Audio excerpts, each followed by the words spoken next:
Hello and welcome to Full-Time Live with Fulhamish after ultimately quite frustrating 2-1 loss to Manchester United at Craven Cottage. My name is Jack Collins. I'll be your host. Joining me, Mr. Dom Betts. Hello. And Mr. Drew Heatley. Evening, chaps. Evening. I mean, ultimately frustrating there, as I said there, Dom. It wasn't great from Fulham, but at the end, very nearly nicked a point. Yeah, obviously, we obviously got the goal so early on, everyone was like, well, once I was just sitting in my chair like this, like, right, waiting for the offside flag from the liner. It never came. Obviously, you can see how Wan-Bissaka played him on. United did dominate it, but we had chances. And as soon as Mitrovic came onto the pitch, really, United didn't really know what to do, and we were causing them a severe amount of problems. We had big chances. Lookman had a chance. Loftus-Cheek had a chance. Obviously, the Bailly one for Mitrovic, which we'll get onto towards the end, nearly went in. So we had chances, although it was predominantly dominated by Manchester United in big phases. I think a lot of Fulham fans can be very disappointed that we didn't actually, grab a equaliser towards the end. Yeah, and something that was quite nice during that regard is that in the first half, you saw us tail off massively towards the end of the 45, but we sort of grew into the second half and there were kind of signs of life, which is nice. Yeah, I think tonight sort of really showed the deficiency, though, in this new style of play that we've got under Parker. I think we're like half a skeleton, aren't we? I had ultimate confidence today that we could get a draw, get a point out of United, but I had zero confidence we could get a win because we're up top. We're forgetting arm day. We're all about leg day. We're forgetting arm day. We've just not got anything up top. We're toothless, and it's hard not to feel, despite this heroic defeat. We keep talking about heroic defeats. And, the best we can expect is a draw at the moment. And it's hard not to feel a little bit frustrated about it. But you are right. Second half, we did flounder a little bit, especially after they equalised. And it looked like we just really needed to go in, I think, at the break level, which we did manage to do. And then, we did sort of come back out a little bit more with it, as it were. But everything was just a bit too little too late when it came to it. Yeah, I mean, look, the big conversation, obviously, Dom, is going to be about Mitrovic, right? And, Michael White here says, shocking to leave it so long to bring him on. Parker lost us that game. I'm not sure if it's 100% on Scott Parker as losing the game. There's bits and bobs you can't control. If you give Paul Pogba that much space, he's going to score worldies. But it did feel like it was crying out for Mitrovic a little bit earlier. I feel like he got his substitutions right, but he just did them at the completely wrong times. I feel like the introduction of someone like Mitrovic or even Lamina could have been done at the beginning, not right beginning of the second half, but before Man United scored their winner in the second half. And Geese's legs looked completely gone. And up top, Cavaliero just it was back to a normal Cavaliero we're used to seeing, whereas poor touches and not the greatest for him today. And so I feel like the substitutions that he made were the right substitutions, as sometimes he doesn't make them. But the timing on them were completely wrong. I think we saw going into half-time that there needed to be a change in this team. And we saw when Mitrovic came on how much issues he was causing that Manchester United defence. Because it's not just he's tall, he wins headers, but he draws the Man United players to him, which allows the space to be open for other players. Because they see someone like Mitrovic come on, they're like, oh, we need to make sure he doesn't get win the first balls or the second balls there. So I think, I said it was just the substitutions were just too late for me. I think the game was not dead, but the game was too far swung really in United's favour with their dominance before the substitutions. Whereas if we made those substitutions, I feel like we could have made a bit more of a change in the second half, especially with Mitrovic holding up that ball, and maybe Lookman would have got another one-on-one chance which he could have buried.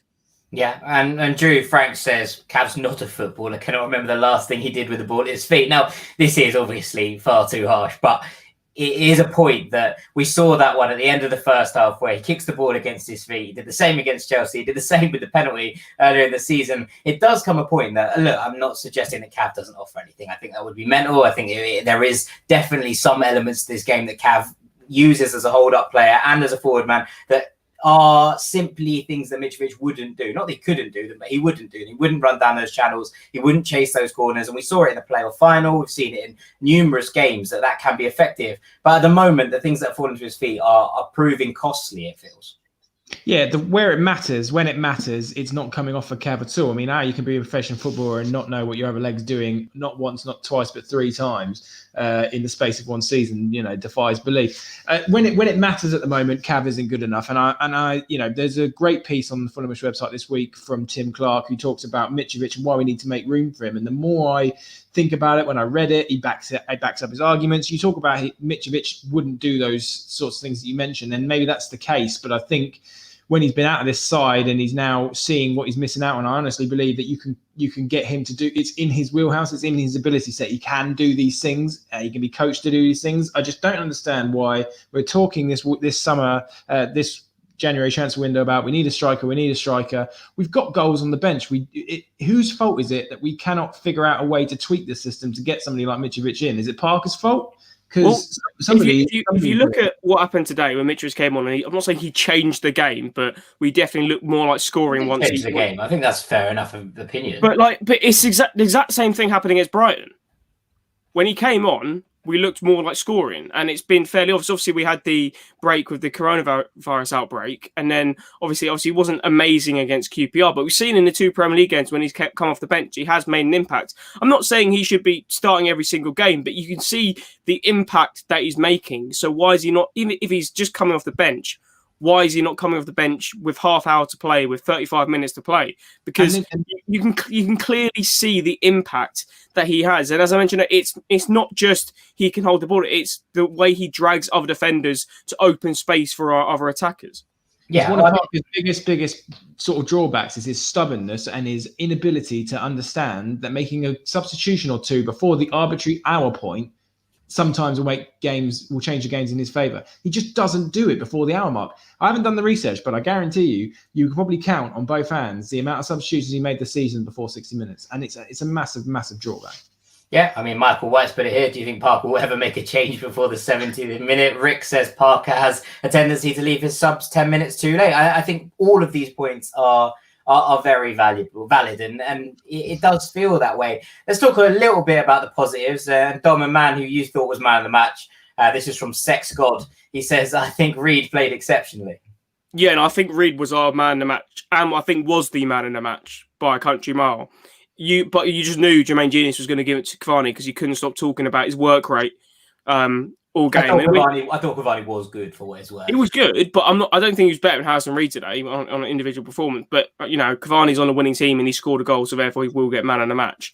But Harrison Reed, I thought, was our best player by country mile today. And when the Premier League first started and he was playing, I wasn't too sure if he was completely up to the Premier League level, but today showed that he is. I thought, he was sublime. The amount of times we expect Anguissa to break through the lines, but Harrison Reed was doing that today. There was even the times towards the end of the game where he just knocked it past Pogba and was a great chance for himself. I thought today was definitely the best I've seen him play in the Premier League. And yeah, Harrison Reed for me was our best player on the pitch by a mile. I thought Anguissa was a bit sluggish, bit slow. He started the game well, I'll give him that. But after the first 15, 20 minutes, once United started getting into the game, I thought, the big comparison before the game was obviously Anguissa and Pogba. And I thought Anguissa sort of made his sort of stance on the game in the early 15, 20, but after that, his legs seemed to have gone. And yeah, I thought Harrison Reed, without him today, it could have been a bigger loss for us. Yeah, I mean, the big controversy is going to be around Ruben Loftus-Cheek. Very poor first half, Drew, but second half really did start to come into it, made a couple of chances. Yes, he missed a few, put a couple in the Putney end. Ruben Loftus chance, more like. And I thought of that on the spot. It's good. But it was an improvement. He has been, he was a lot more proactive. He was a lot more driving in that second half. We saw him, accelerating into space for the first time. Dom even texted on the group chat saying the first 2 good things he's seen Loftus-Cheek do in a Fulham shirt. So that's high praise given Dom's original stance. I thought he was excellent second half. It was definitely his best half in a Fulham shirt for me. I'm not his biggest fan. I've made that pretty clear, but he was doing exactly what people have been saying that he's been brought in to do in that second half. Now, look, there's a few times where he would drive the ball forward, and there was at one where he skied it, where he was just a bit knackered after having running the length, half of the length of the pitch, and didn't really get it on a very good footing. So I understand that.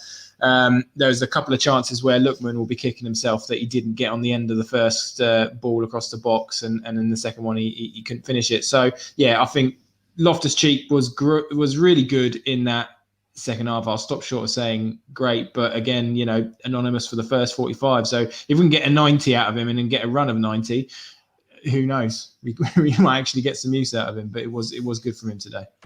There's a question here, Dom, that is, is the difference between staying up now just we get a goal, we get centre forward in? Is that the difference between, well, not promotion and relegation, as TJ has said here, but relegation and survival? Yeah, it's just someone who, it's not ever we need to bring in a centre forward. It's just someone who can put the ball in the back of the net. It doesn't necessarily have to be a centre forward. And we've got one in Mitrovic who knows how to put the ball in the back of the net. So I think when people talk about, I know everyone's so much on his style, but we've seen when Mitrovic comes on, we can adapt our style to suit a player of his calibre, and we can still create chances doing that. I think if Mitrovic was on the pitch when Loftus-Cheek was creating those chances, I think we could have probably scored one of them, because he's going to be in the position to score these kind of goals. And I think that it is going to be a difference. That's all that's missing from this team, is someone who can put the ball in the back of the net. Lookman is the only player, if it's 1-on-1, I probably trust scoring.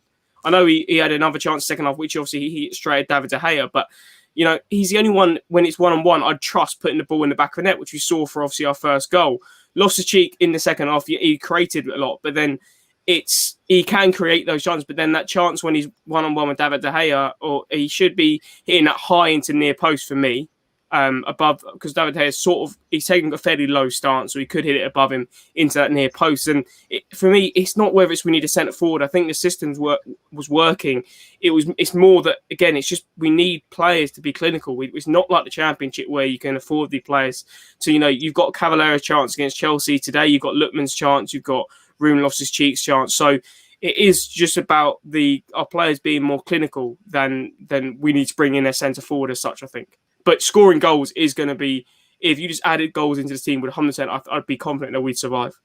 I think as well, there's another point where, second half for some periods of it, United were like sharks circling, a prone surfer sat on a surfboard in the water. Like, we need somebody who can finish their dinner, but we also need, to get forward more, quicker, easier. There is that. We're a really good.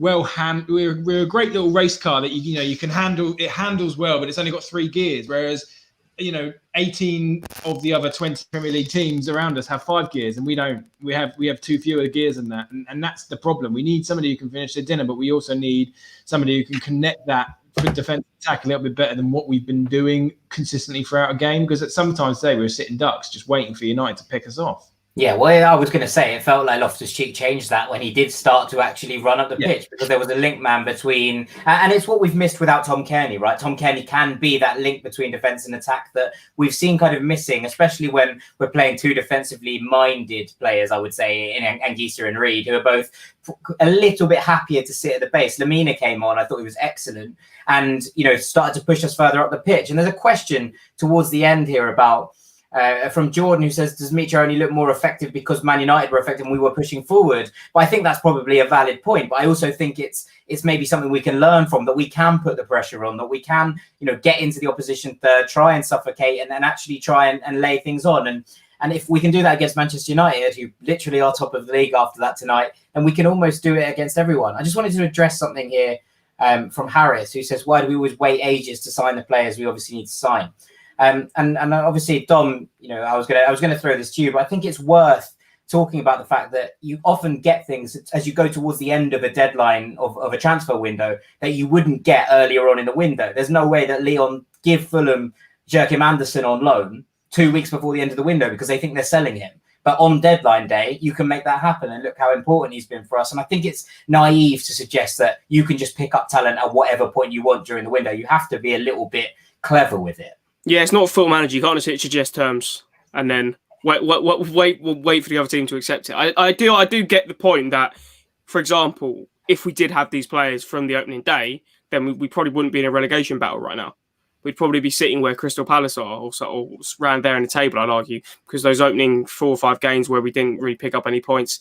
We arguably that Palace game at home, if we had Adebayo, we had Anderson, or they'd been in the team earlier in that instance, we probably would have got more points. But I think you do make a good point that there are certain deals you make in a window where you can't do it in the window. You can literally just take Mitrovic when it came to his loan, for example.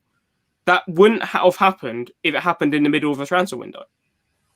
Because he's on his way to Anderlecht. That deal falls through, and then he comes to us. So I think that it goes with, yes, it is good to get your business done early, but as you can see in this January window specifically, basically, essentially, no one has done any business. When I saw Perry Ng from Crewe move to Cardiff the other day, so that's literally one of the first transfers I've seen in this transfer window.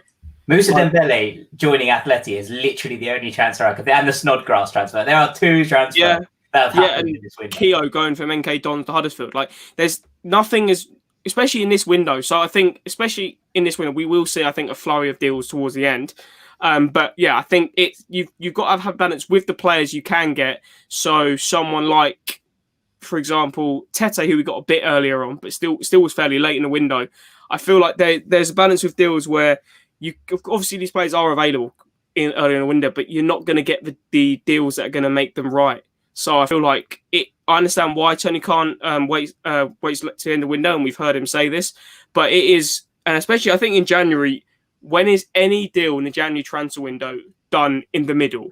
It's either a deal like Van Dijk, which is done earlier on and just happens straight away at the beginning of the January window, like it happens in November or December time, or it happens at the end of the window. I think we've seen in even just it's just in history that January transfer windows, everything happens either right at the beginning or right at the end. Yeah, absolutely. I mean, Drew, let's close this off. Paul says, do we leave if we don't think 4 points out of the next 2 games? Obviously, Brighton, Newcastle, Burnley in the next 4 games. Do we think we don't get some points out of these? It's done and dusted. I think it's a reasonable point here.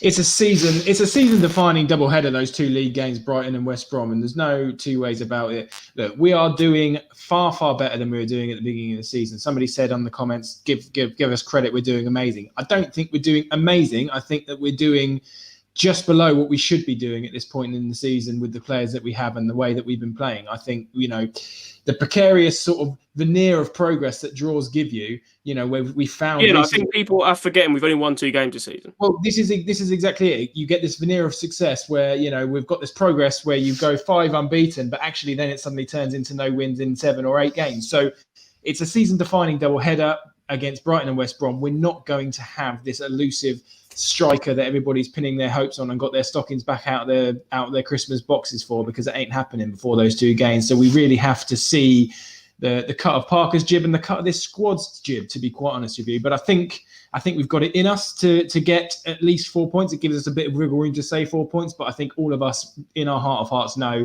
it's got to be 6 if we want to try and stay up. Getting 6 against those teams around us is a necessity at this point. Yeah. Dom, similar? Yeah, I think 6 points is needed in the next 2 games.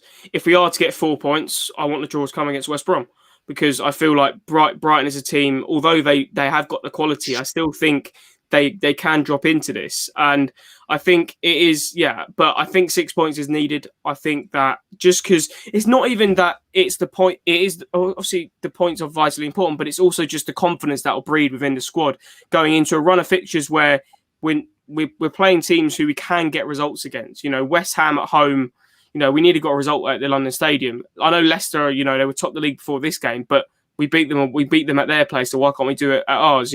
We play. I presume we're playing Sheffield United at home soon as well. So it's like in these run of fixtures, that those 2 wins, it's more what confidence that would breed. That if we won those 2 games, all the fans, all the players think we can do this. We've got the ability to stay up in this league. I think it's more than just the 6 points. If we win these 2 games, it will just be the confidence that will breed within the squad.